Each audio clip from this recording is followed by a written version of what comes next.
My name is Ethan Whitmore, I'm 30 years old, and last month my father died without ever saying goodbye to me. We hadn't spoken in 8 years. Not since the night I left that house and told him I'd rather sleep in my car than breathe his air again. You'd think I wouldn't have gone to his funeral, but I did, out of curiosity more than grief. The man was Charles Whitmore, a self-made real estate mogul with a reputation for being brilliant, cold, and ruthless. That's not bitterness talking. That's how the Wall Street Journal described him in his obituary. I expected the ceremony to be full of people in black suits pretending to mourn while waiting for a piece of the pie. I was right. I sat in the back row. No one really looked at me, except my sister, Laura. She gave me a look like I had no right to be there, and maybe I didn't. Laura was always the favorite. She followed in his footsteps, became a lawyer, joined the company. I became an architect, worked for a small firm, lived a quiet life. I didn't want to be like him. I didn't want to be cold or powerful. I just wanted to be free. When the lawyer called me a week later and said I'd been mentioned in the will, I nearly hung up.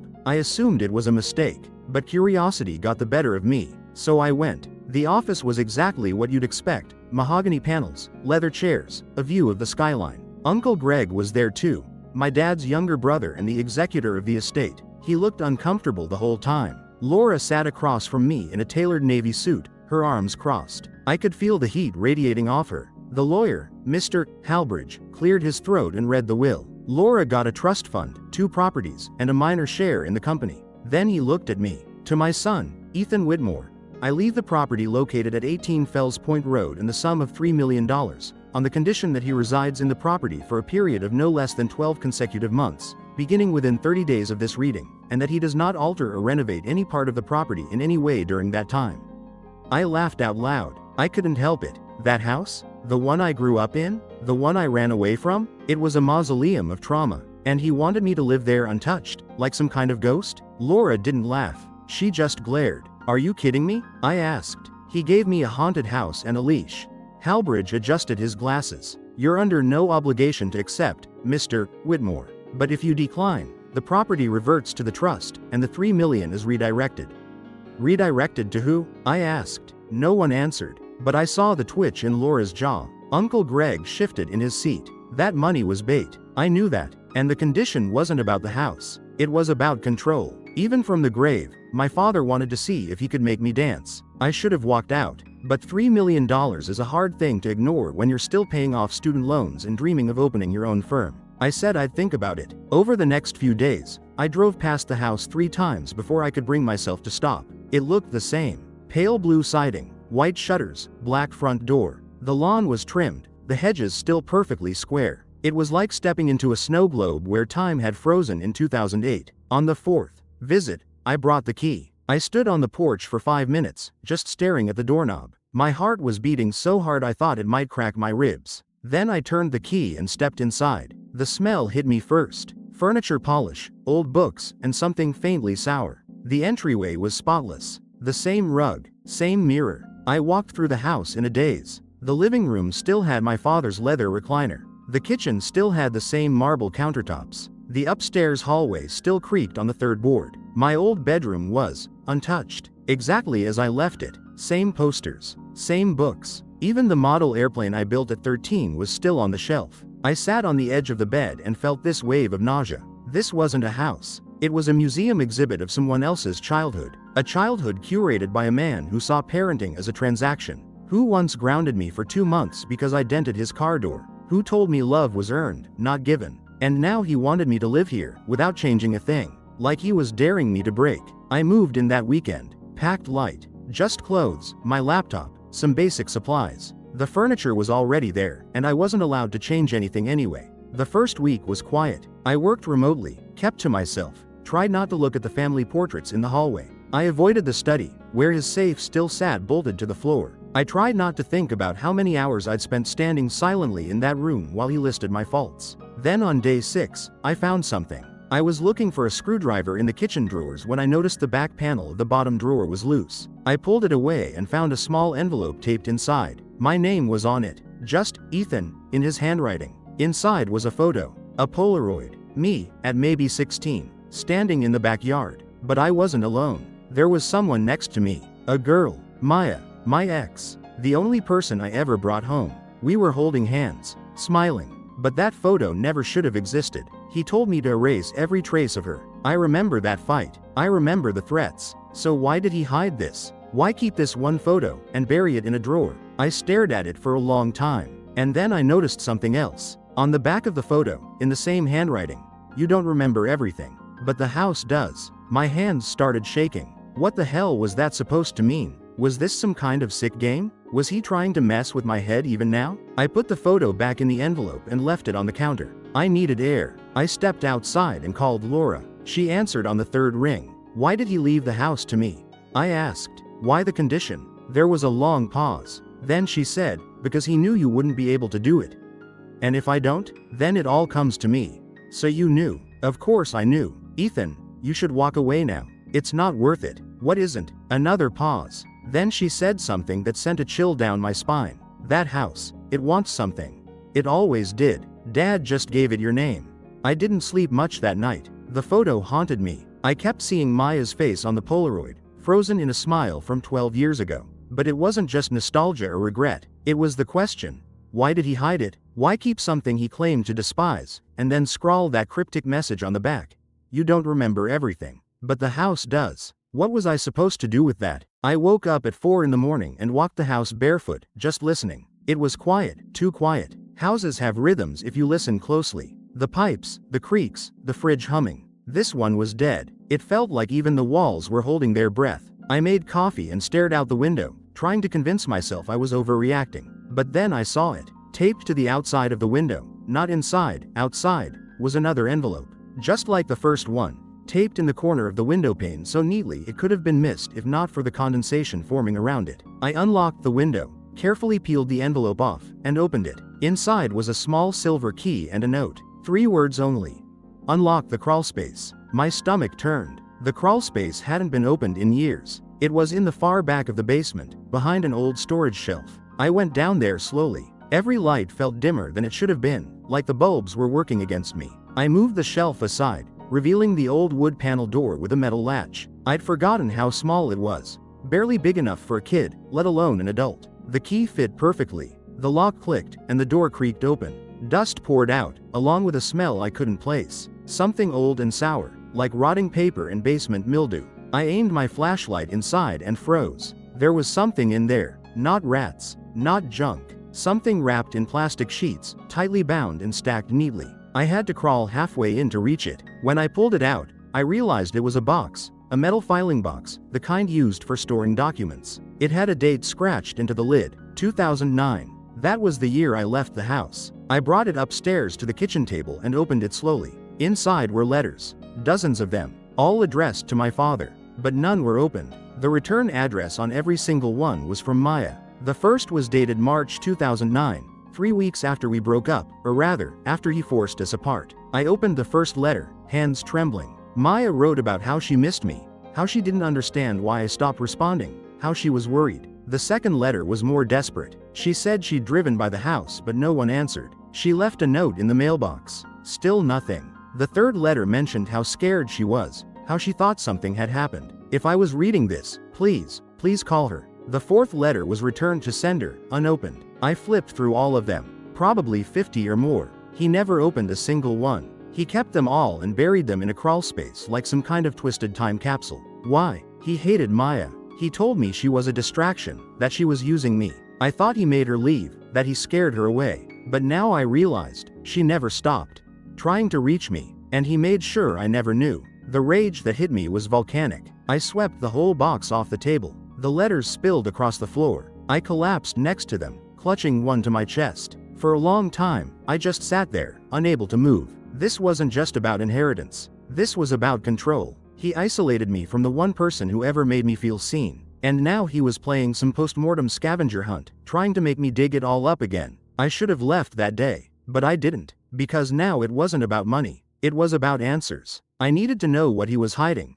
and why it mattered so much that I live in the house, untouched, for a year. I started digging. Every night after work, I'd explore a new room, check every drawer, every crevice. I found more envelopes, each one with a riddle or a piece of a puzzle. Behind the old wardrobe in my dad's room, under the piano lid in the study, one was hidden in a book, hollowed out pages with a voice recorder inside. The recorder clicked on when I pressed the button. And for the first time in years, I heard his voice. Ethan, if you're hearing this, then you've stayed longer than I thought you would. I wonder if you're angry yet, or still confused. Don't worry, clarity comes in stages, just like grief. You don't have to like me, just keep going. The truth is layered, like this house. Don't tear it apart, let it show you. I've left everything you need within the walls. And no, you won't be alone. Not really. His voice cut off with a mechanical click. I dropped the recorder like it was burning my hand. I wanted to scream. What the hell was this? Was he trying to guide me to redemption, or punishment? And what did he mean by not alone? I started noticing things. Strange little things. Lights flickering in rooms I hadn't entered. The hallway fan turning itself on at odd hours. The front door unlocking by itself. Twice, I thought I heard footsteps upstairs while I was in the kitchen. Once, I called out Laura's name, just to see if she dropped by. Nothing. Silence. Until a soft creak in the upstairs hallway, like someone shifting their weight. I grabbed a flashlight and checked every room. Nothing disturbed. Nothing broken. But in my old room, the closet door was open. I was sure I'd closed it. I stepped inside and immediately felt cold. Like the air was thinner. Like I was underwater. I closed the door behind me just to test it. Pitch black. I stood there for 20 seconds. 30. Then I whispered, "What do you want from me?" Silence. Then, a soft thud behind me. I turned on the flashlight. Nothing there. Just the old shelves and a pile of dust. But on the wall, written in faint chalk letters I hadn't noticed before, were the words, "She tried to tell you." I stumbled out of the closet, heart racing. Was this some kind of hallucination? Was I going crazy? I called Laura again. She didn't pick up, so I left a voicemail. "Laura, call me back. Something's wrong. I think he did something to Maya. I think he kept more than letters." She texted back an hour later. 3 words. "Don't dig deeper." I stared at the text for a long time, then typed back, "Why not?" She left me on read. The next morning, a letter arrived in the mailbox. But there was no stamp, no postmark, just my name on the front. Inside was a photo, not a Polaroid this time, a printed one. It showed the inside of the house, my room, specifically, and in the corner of the photo was a reflection in the mirror. Someone standing in the doorway, watching me. But I was alone when I took that photo. I took it the day I moved in. I remember clearly.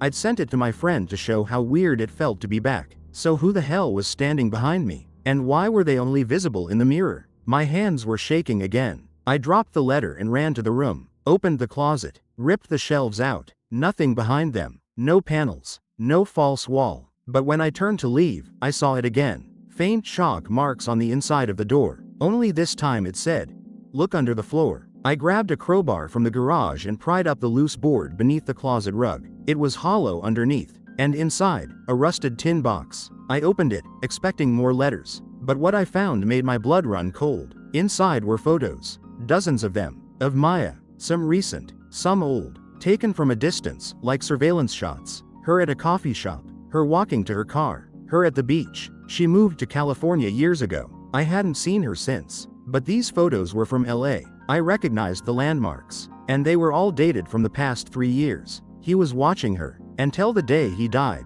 And now, he wanted me to find this. Why? Why keep tabs on someone you exiled from your son's life, unless you had something to hide? Or unless she had something to say that could burn everything down? I picked up the last photo. It had a phone number scribbled on the back. Just 3 words. "Call her now." And below it, in faint handwriting, not his, mine. A note I'd written once on a napkin in a diner we used to go to. "Find me before he does." I stared at the photo with the number on the back for over an hour before dialing it. My hands were shaking so badly I had to type it in twice. When she answered, I didn't say anything at first. I just listened. There was a long pause, then a soft, cautious voice said, "Hello?" It was Maya. I knew that voice anywhere. I opened my mouth, but my throat went dry. After all these years, what was I even supposed to say? "Maya," I finally managed, "it's Ethan." Another pause. Then, oh my God. Her voice cracked, and I realized she was crying. "Is it really you?" "Yeah," I said, and sat down on the kitchen floor. "It's me." What followed was a strange and stilted conversation, full of emotion and silence, like 2 people trying to step through a minefield of memories. I told her about the letters I'd found, about the crawl space, about the photographs hidden under the floor. She didn't sound surprised. Not exactly. In fact, what she said next made my blood run cold. "He followed me, even after I left." "You knew?" I asked. "I suspected," she said quietly. "I kept getting that feeling. You know, like someone's watching you." but I could never prove it. Then, 2 years ago, someone broke into my apartment. Didn't steal anything. Just moved things. Shifted a few books, left the window cracked, like a warning. Why didn't you tell anyone? Who would have believed me? She whispered. He was rich, powerful, and I had no proof. I tried to tell my boyfriend at the time, but he said I was being paranoid. So I moved. Again and again. Why didn't you call me? Another silence. Then she said, because I thought you were part of it. That hit harder than anything she could have said. Part of what? The plan. The control. I thought maybe he convinced you I was crazy. Like he convinced me you didn't care. I couldn't speak. I felt sick. All those years, she thought I abandoned her. And all those years, he was behind the scenes, pulling strings, watching, manipulating. Maya, I said, I need to see you. There's more. And I think we've only scratched the surface. She agreed, reluctantly. We met 2 days later in a quiet cafe halfway between her city and mine. She looked older, of course. We both did. But there was still something unmistakably her. Same eyes. Same little half smile when she saw me. But there was something else too. A wariness. Like she didn't fully trust I was real yet. She brought a manila folder. Inside were photos, notes, receipts. She'd been documenting her own suspicions for years. Why now? I asked. Why did you write find me before he does on the photo? She looked confused. I didn't write that. I pulled out the napkin from my pocket. This. You used to write that when we left each other notes. Remember? It was our thing. Before he. I trailed off. Maya stared at the napkin, her face pale. That's not my handwriting, she said quietly. I looked again. She was right. It was similar, but slightly off. Then who? He was copying me, she said, her voice trembling. He wanted you to think it was from me. But why? To lure you in. That's when it hit me. This wasn't just about testing my loyalty. This was something deeper. Something darker. I went back to the house that night and tore apart the study. Ripped open every drawer, every cabinet. Behind a false panel in the bottom of the filing cabinet, I found another voice recorder. I pressed play. His voice crackled through the speaker. If you've come this far, then you're ready. Ready to face what you did. Ready to stop pretending. It wasn't just me, Ethan. You broke something that night too. And it's time to own that. The tape ended. No explanation. No clue. Just another cryptic message meant to twist the knife. What did I break? What was he talking about? I called Laura. She picked up this time. He's playing games, I said. It's not just about the house. Or the money. He's trying to make me remember something. He's trying to make you confess, she said quietly. To what? You really don't remember, do you? Her voice cracked. Ethan, the night you left, something happened. Something you blocked out. I sat down slowly. Tell me. I can't, she whispered. You have to find it for yourself. That was part of the will too. He said you had to be the one to uncover it. That if I told you, the truth wouldn't stick. Laura, what happened that night? Silence. Then. Go to the lake house.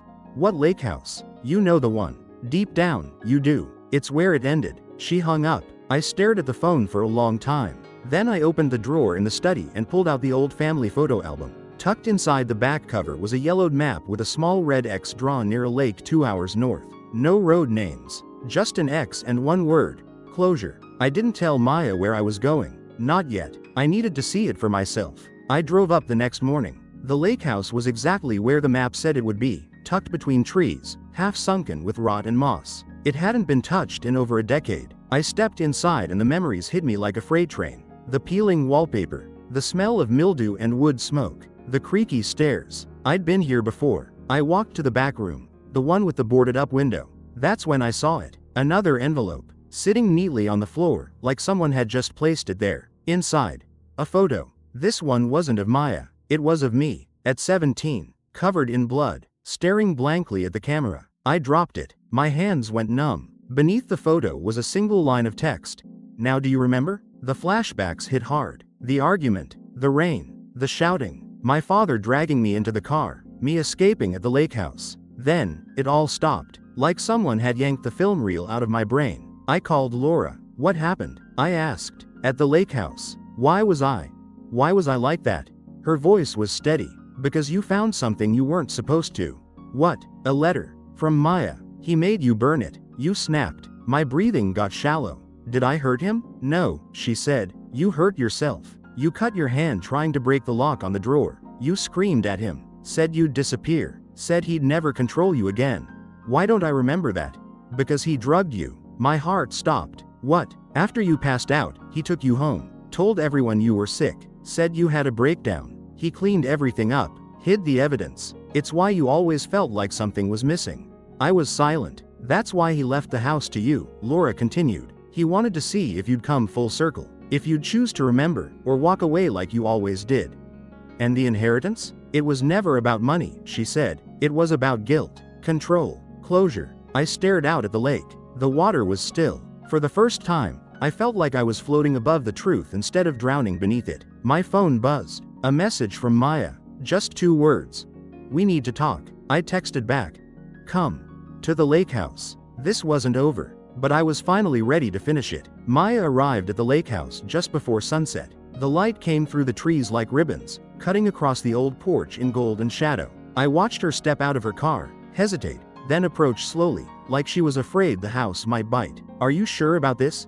She asked. No, I said, but I'm done running. Inside, the place looked like a crime scene that had been abandoned halfway through being cleaned up. Dust hung in the air like fog. The photo I'd dropped still sat on the floor, face down. I didn't pick it up. I couldn't. Not yet. Maya walked through the room slowly, brushing her fingers against the peeling walls, as if trying to summon the ghosts herself. He brought me here once, she said, before everything. Said it was his retreat. But he didn't let me inside. Just made me wait in the car while he checked something. I remember thinking it was strange. I led her to the back room and showed her the drawer. The one I'd broken into at 17. The one that triggered everything I'd forgotten. Inside it now was a single sheet of paper, folded once. It hadn't been there earlier. I picked it up, my heart hammering. It was my father's handwriting. Ethan, you always thought the lake house was about you. It wasn't. Not entirely. There are truths that rot if they're left underground too long. You wanted answers. You deserve them. But they will cost you. Go to the basement. You'll find what you've always feared. See, I read it twice, then a third time. Maya looked at me, her eyes wide. Basement? I nodded. The staircase was hidden behind a false wall in the kitchen pantry. I remembered it now. He used to lock it, say it was unstable, dangerous. He said rats lived down there. The truth was worse. We descended slowly. The air grew colder with every step. It didn't smell like mildew. It smelled like time. At the bottom, I shone my flashlight across the concrete floor until it landed on something metallic. A filing cabinet. Old, rusted, bolted to the wall. Beside it, a safe. And next to the safe, a stack of boxes. Each one labeled with a name. Mine. Laura's. Maya's. Others I didn't recognize. I opened the one with Maya's name first. Inside were printed emails, photographs, a folded hoodie she'd left in my room at 17. Hairbrush, toothbrush, even a compact mirror I hadn't seen since high school. Oh my God, Maya whispered. He kept all of this? I opened mine next. It had every report card I ever received. A vial of blood. What the hell? From my childhood accident. A broken wristwatch I lost when I was 15. My old school ID. There was a file at the bottom, thicker than the rest. I pulled it out. Inside were therapy records. Ones I never remembered attending. Dated the month after the lake house breakdown. But they weren't mine. They were forged. His signature signed as a guardian. Diagnosing me with emotional dissociation, volatile anger, and delusional paranoia. There were even recommendations to begin psychiatric treatment and medical sedation. He tried to institutionalize me, I said, my voice flat, but I ran before he could.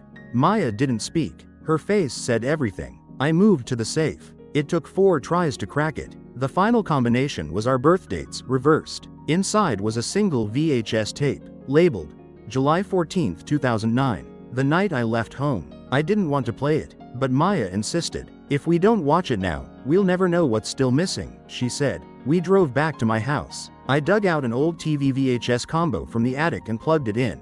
The tape began with static. Then the image came into focus. It was the lake house living room. My father stood in the center, arms crossed, staring down at a teenage me sitting on the floor. I looked angry, unhinged, but not violent. You're going to regret this, younger me said. She's not who you think she is. You think I don't see the manipulation? My father snapped. She's wrapped you around her finger. No, I said. You hate that someone saw me when you never did. The camera jolted slightly as if someone adjusted it. The angle shifted and revealed Maya, seated in the corner, tied to a chair. Her mouth was taped. My real-time breath caught. The recording kept going. I lunged at my father in the tape, trying to rip the tape off Maya's face. He shoved me back. She called your mother, he growled. Tried to tell her what I was doing. Because she cares. I shouted. And you're sick. I'm protecting you, he snarled. From the lies. From her. Then he turned to the camera and whispered, "He'll thank me one day."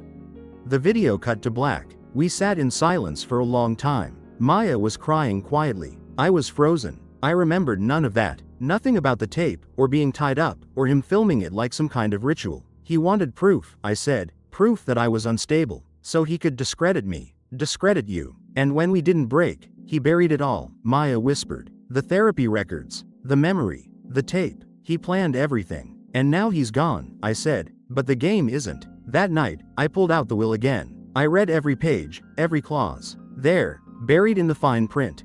Upon fulfillment of the residency requirement and discovery of the designated contents within the lake house, the beneficiary shall have access to the final asset ledger, as preserved by the executor. The next morning, I drove to Uncle Greg's office. He looked nervous the second I walked in. "You found it," he said flatly. "You knew?" I asked. He nodded slowly. I warned him, told him this was cruel, but he said you needed to earn your freedom.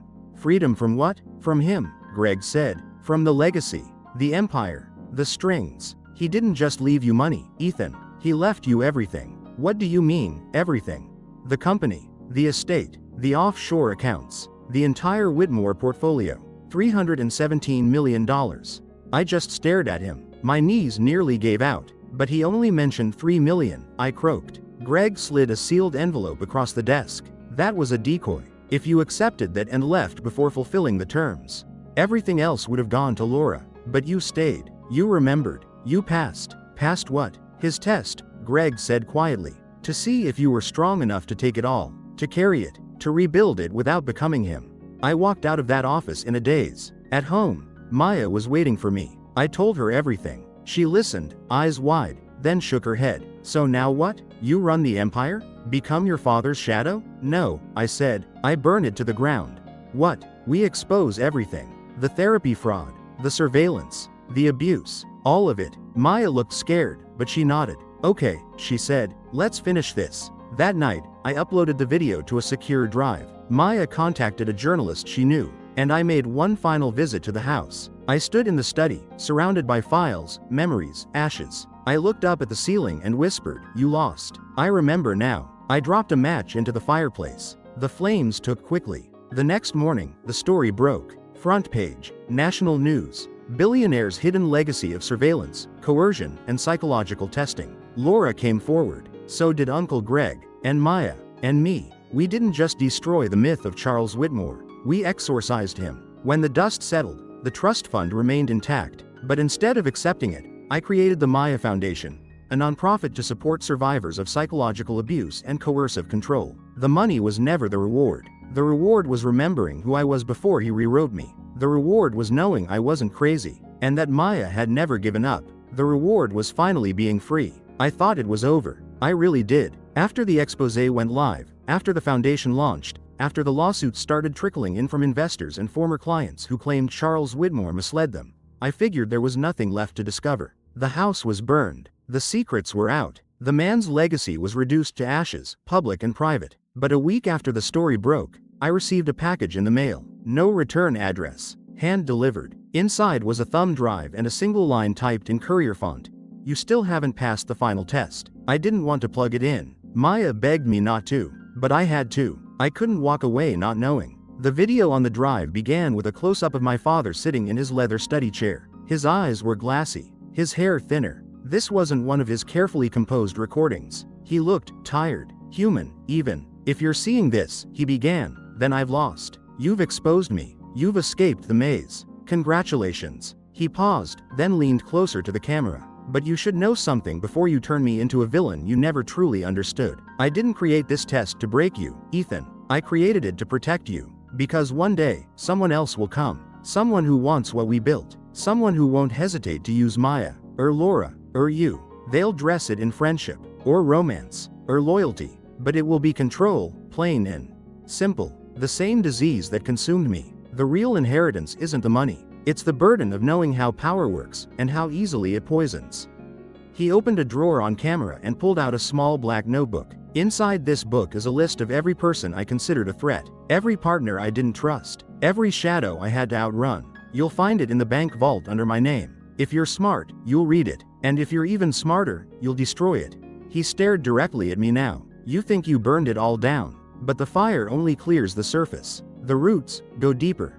The screen went black. That night, I couldn't sleep. I paced the living room of my new apartment, the one that didn't smell like polished wood and smoke, the one that Maya and I picked out together. She watched me with concern, but didn't speak. We both knew what I was thinking. The bank vault, the black book, the final test. 2 days later, I stood outside the vault, key in hand. The clerk handed me a black safe box, about the size of a shoebox. I opened it alone in one of their viewing rooms. The notebook was real, matte black, no label. Inside, page after page of names. Some I recognized. Investors, board members, politicians. Others were just aliases, addresses, offshore routing numbers, confidential medical notes, criminal records. My father hadn't just played chess with people.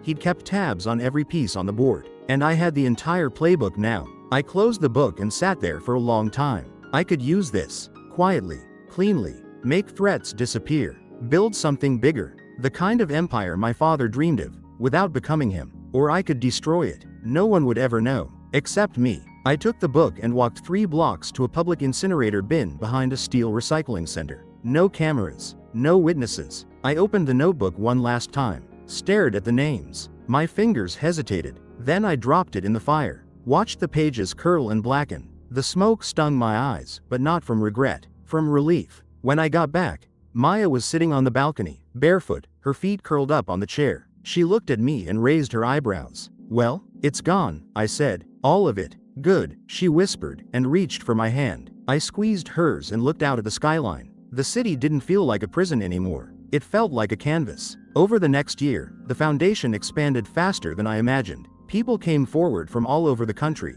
Survivors, whistleblowers, psychologists, even corporate leaders who wanted to unlearn what they'd been taught. We built more than a charity. We built a movement. Laura joined the board. Uncle Greg retired quietly. And Maya, she never let go of my hand. The house is gone. The empire is dismantled. But the truth, that part lives on. And if you're wondering whether I regret walking away from $3 million in a quiet life, I don't, because that money was never free. It came wrapped in silence, control, and trauma.